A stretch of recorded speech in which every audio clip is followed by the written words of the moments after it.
Okay. Agents of Metal, Part 1, Chapter 10, page 74.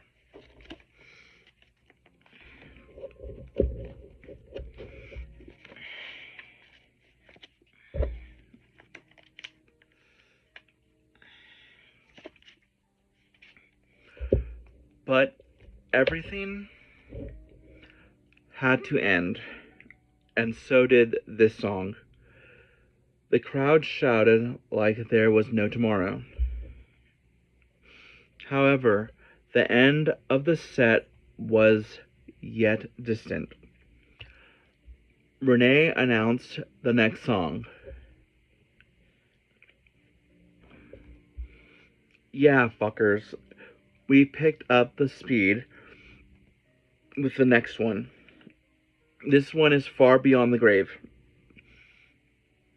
Yeah, Eric counted the song in. The song started with the low power chord. However, the difference was that this time Joe was playing the chord, while Ian supplied the blasphemous chaotic solo. Then the song picked up speed, and they were all locked in the triplet beat. Soon Renee was shouting out the words in rage, telling the twisted tale of a soul trapped between two worlds. Ian happened to look into the crowd again. A pit was still going on. Lucas was still standing in roughly the same position, and two figures in black descended the stairs to the stage level. They seemed somehow out of place. Okay. Two figures in black. They seemed somehow out of place, somewhat ominous. Alexa, what does ominous mean? Ominous is an adjective that describes something that portends evil or harm. Something is ominous when it forebodes or threatens harm or evil. Something is ominous when it is inauspicious or has a sinister appearance. The word ominous is often used to describe the atmosphere or tone of a situation, indicating that something bad may happen. The song thrashed along for another verse and another chorus. Seconds after Jo had started her solo, there was a flash of light in the crowd. Okay, flash of light. Ian thought he had heard a bang over the stage noise. The crowd parted near the light source. The solo still continued. Then Renee seemed to notice something was not right. He stopped playing. Okay, Eric followed with Ian's power chord and Joe's wailing high note hanging in the air.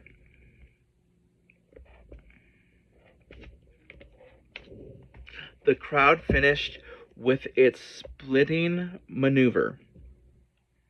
The line in the middle of empty space in a small but yet spreading pool of blood was a body.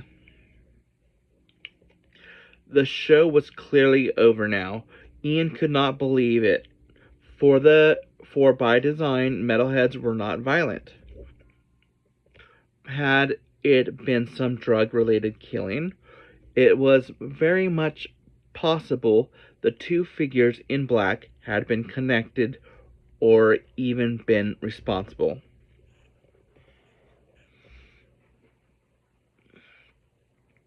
As the music had ended, screams of horror became audible. Harold and Ox appeared, keeping the crowd at bay. Harold had a baseball bat with him as insurance. Cops had no doubt been called and would soon appear. Ian propped his guitar next to his amp and stepped down from the stage. Some morbid desire within made it imperative for him to see the corpse. Also, he could not see Lucas. So we have like Harold, Ox, Lucas, Joe, Eric, Renee. There were no crowd members between Ian and the body. He closed the distance quickly. The lighting had frozen to a full bright light, which the blood reflected in a deeply disgusting way.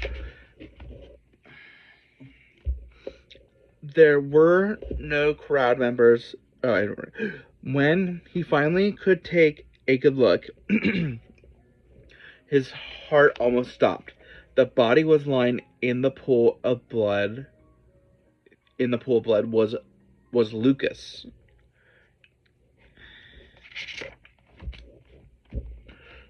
Suddenly, life had a new meaning, or actually a lack of meaning. Joining the band and playing supreme thrash metal with them in the rehearsals and on stage for almost 3 whole songs meant nothing to him now. His best friend was dead. Dead, never to return. Ian sank to the floor and wept. He was alone as one could be. Renee and Joe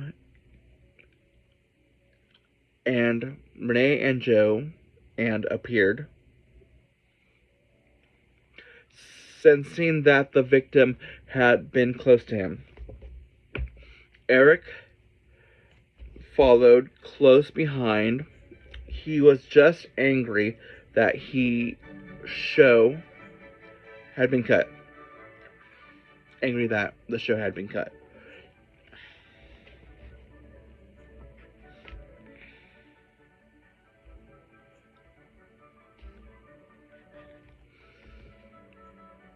But Ian shrugged them all off.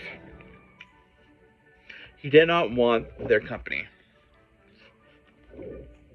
Then the homicide detectives were there as well. They were interviewing the crowd members at random. Ian got a moment with them too, and told of the 2 men in black he had seen descending the stairs.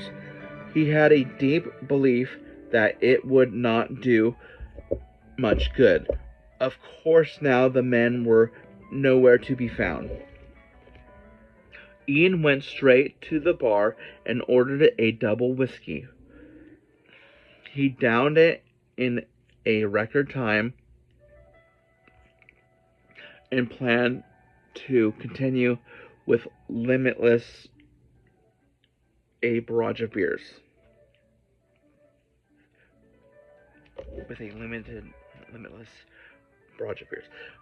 Before he could get properly started, Renee approached him once more, laying a hand on his shoulder. That was terrible, was it? He probed, much too carefully so that it only disgusted Ian. He was my damn best fucking friend. I'm sorry, Ian. I truly am. Ian just stared into his beer with a firm decision that he would speak no more during this night. Having digested the fact that even he, the mighty bandleader and dictator, could do nothing to help, Renee walked away. That was how Ian wanted it, alone in his sorrow, submerged in alcohol.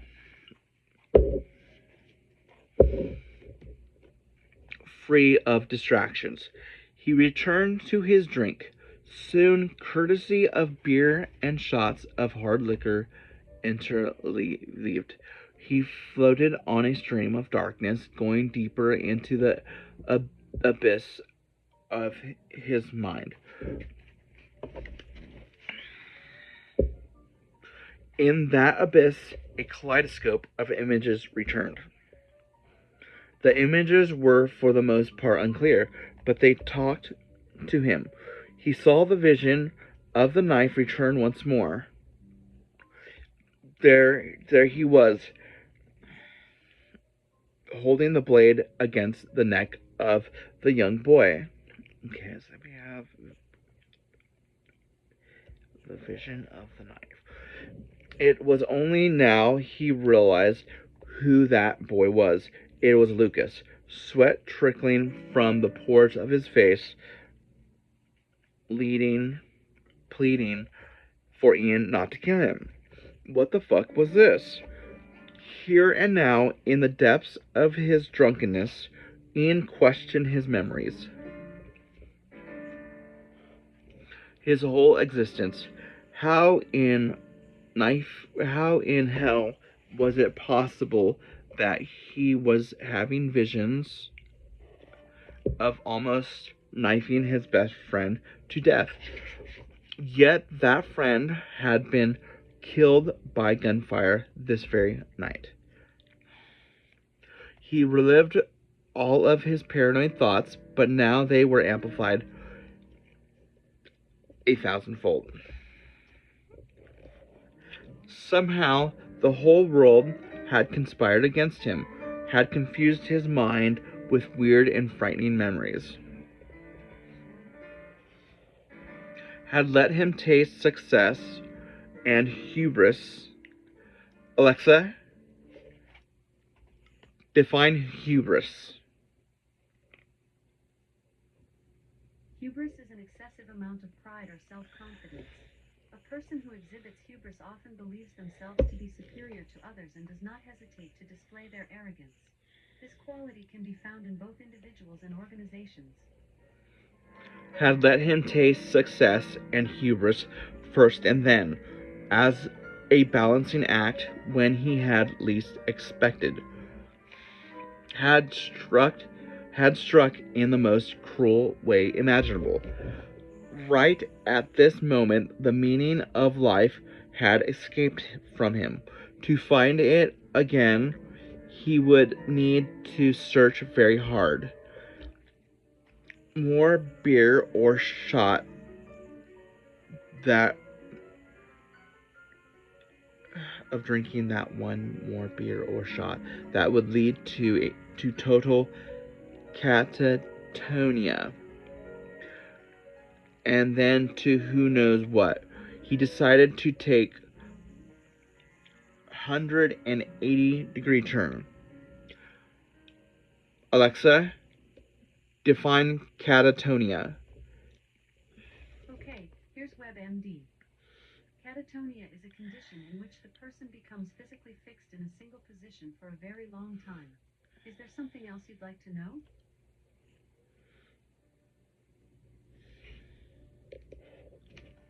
He would search for the will. No thanks.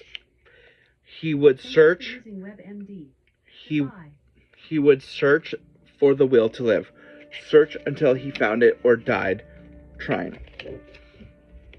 If not for anything else, then to relive this moment, to relive his pain a countless times again. And if he had enough strength to search for those responsible for the death of Lucas,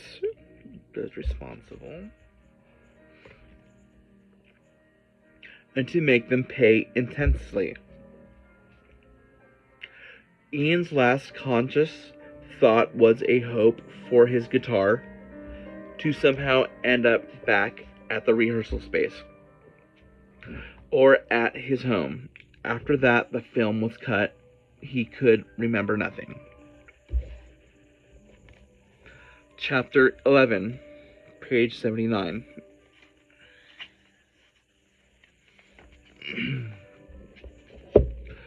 The hangover was something unimaginable, something not of this world. The last pounding of the hammer was nothing compared to this. Somehow Ian imagined, to check the watch that was still attached to his wrist.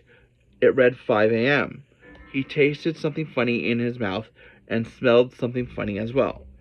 Then he realized he was in his apartment, on his bed with all his clothes on, and had vomited hard all over the bed. An alarming thought hit his mind. If it was 5 a.m. now and the hangover was already completely intolerable, how bad would it feel when he would get up for the day? That was a thought best left unexplored.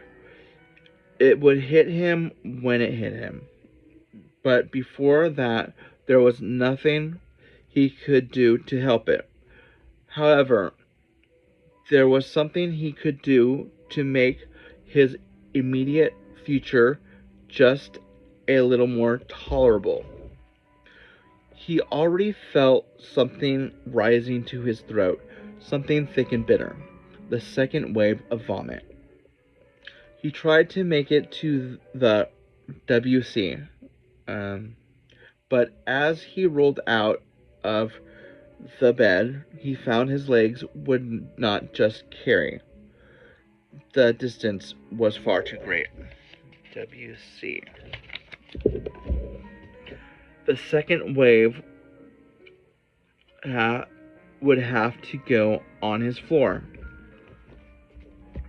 The convulsion started, the viscous matter already traveling upward into his mouth and then out of it. There was nothing he could do. Abandoning all pretense of self-control and trying to control the accident, he just let go. The vomit traveled in a great arc through the air before splashing on the floor, on top of his practice amp and TV, on his carpet, and everything. He did not care much of it. The relief was just too great. After the convulsions were finally over, he fell back asleep on the floor. We're talking about Ian, I think. It was much later when Ian woke up again. His skull felt like it would split open any second. Any movement, no matter how tiny, brought unbearable pain. However, little by little, he forced himself to rise up from the floor. His heart hammered like crazy. He seriously considered the possibility of a heart attack. The time was 2 p.m. A distant nagging thought entered his mind. It required some time to take a coherent form.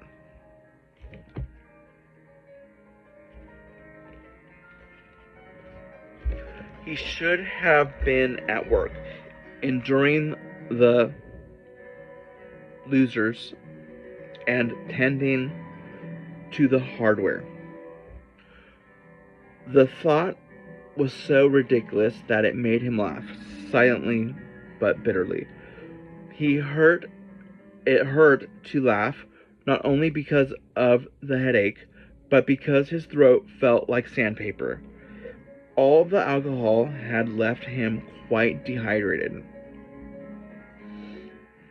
Though it felt unpleasant somehow, he forced himself to drink several glasses of water. Though it felt unpleasant somehow, he forced himself to drink several glasses of water. Then he surveyed the apartment. When he did, he wished he was dead. Vomit covered practically everything. Throwing out the sheets and the mattress was no big deal. He could not bring himself to wash them. But for example, the practice amp was much more of a dilemma. Vomit had embedded itself in the grill cloth covering the speaker. Cleaning it would require a heroic effort. However, giving up and discarding it would not be a pleasant choice either. He owed the trusty little amplifier better than that. Now he also remembered why the room had gotten in this condition in the first place. A terrible sorrow and emptiness reigned in the back of his head, but for now it was kept at bay simply because the immediate situation at hand was so disgusting. Immediate situation at hand. Next, he managed to check his cell phone. There were several calls and text messages from work. He had no recollection of the phone ringing. Then he understood at some point during the night he had already anticipated what would come and had put the thing on silent. Fuck them. He would not call back. He trusted Gwen, to have understood the situation and have explained it to others. If the PFY was unreachable, then he was, period.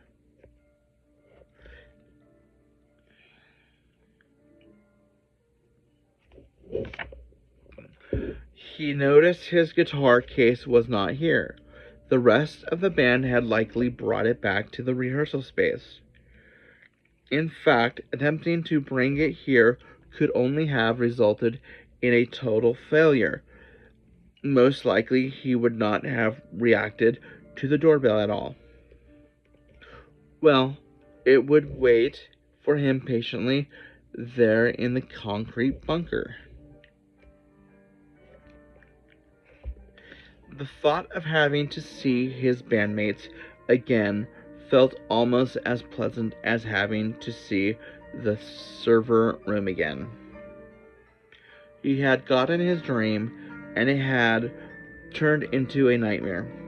He did not look forward to playing thrash metal in cyberspace, or to playing anything, at least in the immediately foreseeable future.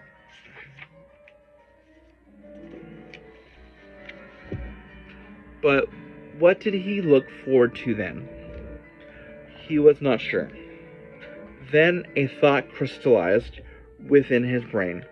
It was the same thought he already had at the bar, after coming to a halt in the process of drowning not only his sorrows, but also himself in the alcohol. The thought was simple and beautiful: to search for those responsible for killing Lucas. To not stop until he had found the guilty ones by whatever means necessary. He almost shivered, for this thought was accompanied by a methodical calm and coldness in his mind. He remembered never feeling like this before. No, that was not true. Actually, a part of him felt like entering a perfectly natural state of mind. Okay. A state in which he functioned the best, like coming home. But if it felt like coming home, what did that make of him? Once more, he remembered the blade-related hallucinations, and realized that somehow they and his current state of mind were connected. Okay. Normally, it would have been a frightening thought, but he was already over the edge in foreign territory, and things could probably not get much worse from some more soul-searching. Therefore, he allowed himself to probe the depths of his mind.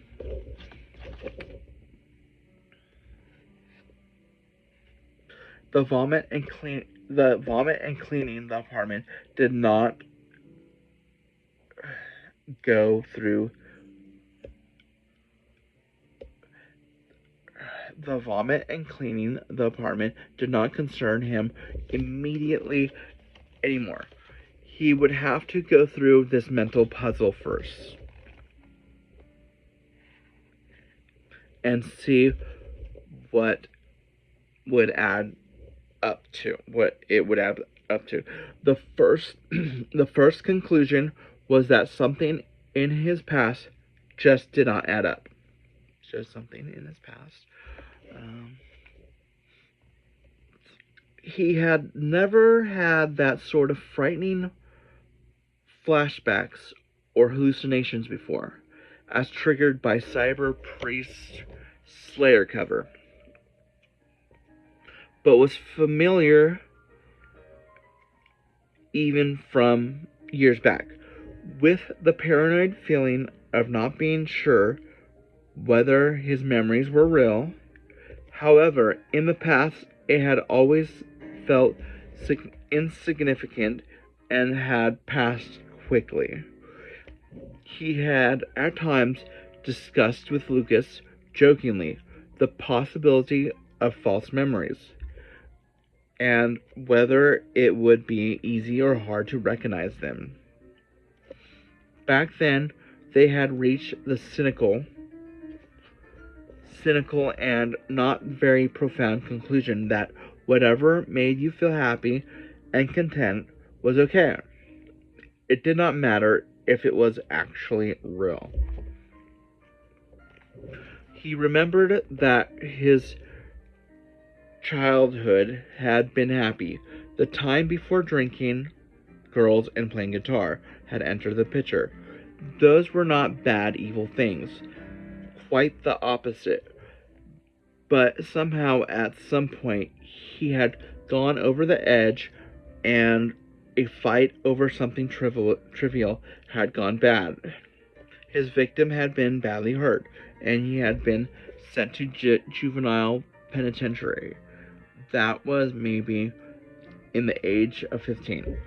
After his release, he never contacted his parents again, and drifted for some years. Meeting Lucas and getting into the systems administration job had brought some stability into his life. The flashback with the knife could theoretically have been from the juvenile prison, but he was fairly certain that Lucas could not have been an inmate there. They had met only later, and Lucas had been an intellectual, reserved person. Okay, so Lucas is an intellectual, reserved person. Was. No doubt similar also in his youth. So why would he have been incarcerated? Yet it was his young face and throat the blade had been pressing against. Of course, here was an impossible failure of logic. If he had met Lucas for the first time only later, how could he have known what his young face looked like? Something definitely did not add up. There were several options. Maybe he was insane. That could explain everything. But would not a truly insane person deny his condition? Another was that he had indeed met Lucas in the juvenile prison, but had forgotten or shut that memory away, and when they had met again, neither would want to remember the bad past. It was within possibility that they had been knife fighting while Expendable Youth blasted in the background, and that would explain why the song had felt vaguely uncomfortable and triggered the flashbacks. So, had been knife fighting?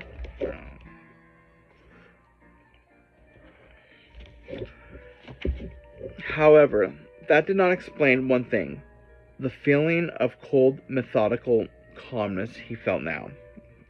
As an inmate, one lived from day to day by wits and instinct, but this was different.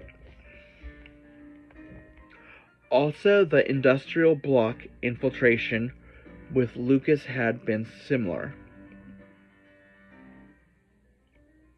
Being in far greater control of a dangerous situation, than he should have been. Also, the industrial block infiltration with Lucas had been similar. Industrial block infiltration. Being in far greater control of a dangerous situation than he should have been. I don't know. And mind raced in a circle for a while, chasing its tail. There were no satisfactory answers until one question penetrated through like a lightning bolt from the sky. Okay, I'm gonna stop there.